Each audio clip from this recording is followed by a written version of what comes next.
আসসালামু আলাইকুম। Hi guys, কেমন আছো? আশা করি খুবই ভালো আছো। আমিও ভালো আছি। আমি আপনাদেরকে আজকে দেখাবো কিভাবে রায়তা বানায়।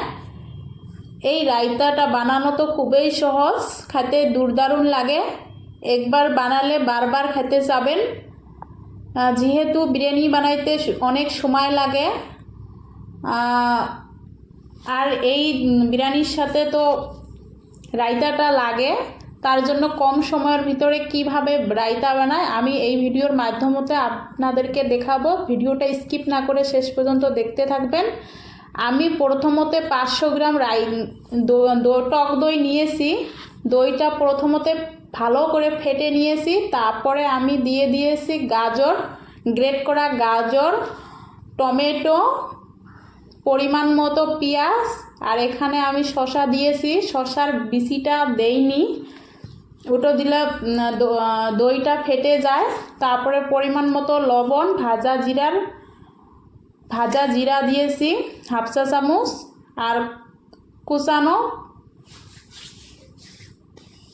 মরিচ দিয়েছি।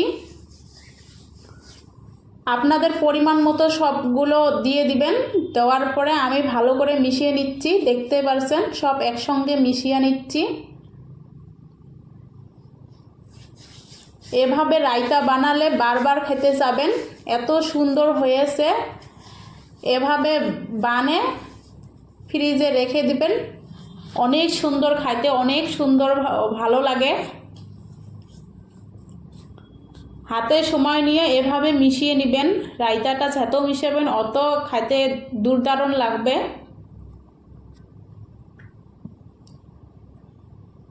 কম সময়ের ভিতরে এই রায়তাটা বানিয়ে খাবেন।